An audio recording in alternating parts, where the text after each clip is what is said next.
Hello, my name is Lauren Sandler and I'm the Learning Specialist for the UF Teaching Center. In this video session, we'll be going over test anxiety. But first, let's start off by talking about what is it?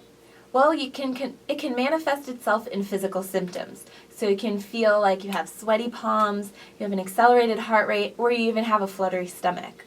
It can also manifest itself in a negative mindset, where you're just constantly in this negative mental cycle of a mental script. And you can also feel very pessimistic when you sit down to take an exam.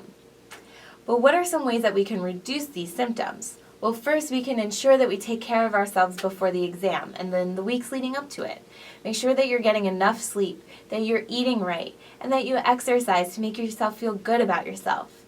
Make sure that you're doing the activities that you want to do, not just studying 24/7.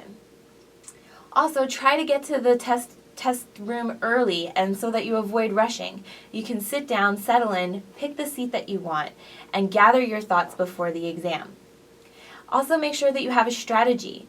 Know as much about the test as you can before you walk into the testing room.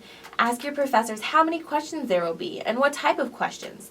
The better prepared you are, the more able you are to have a great strategy for taking this exam. And also, if you're having these negative thoughts, just acknowledge them and try to reframe them. Push them off to the side and just focus on doing the best that you can. Some of the consequences of anxiety is that it might make you miserable in the short run.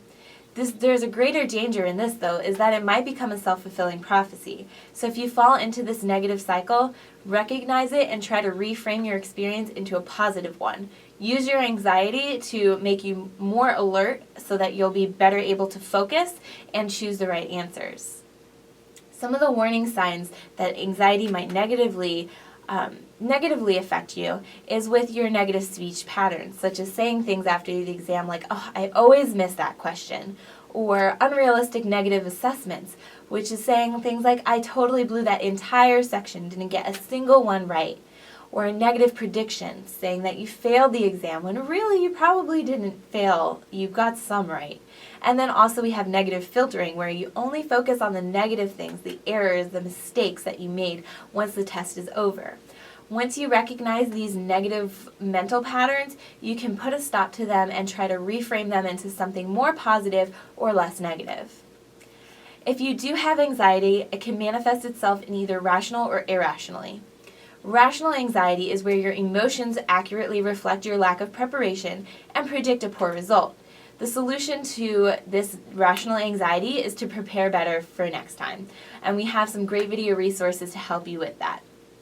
On the other hand, we have irrational anxiety, which usually comes from these negative mental scripts, where your emotions distort your perception of your preparation and don't accurately predict your performance. So if you're having this irrational anxiety and it's negatively affecting your grades and your schoolwork, consult the UF Counseling and Wellness Center.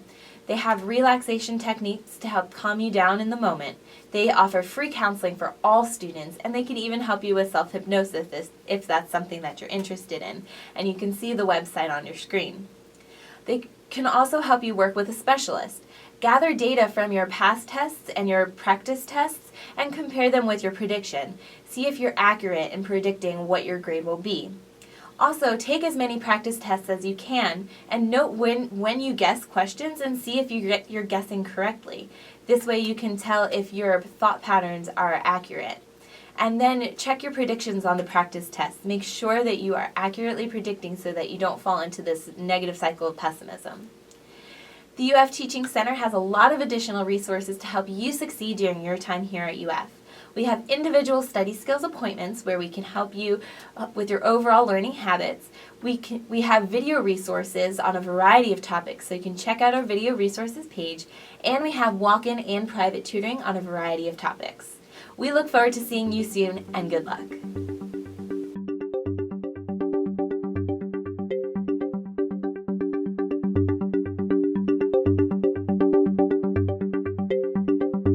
The Teaching Center, UF's Learning Resource Center.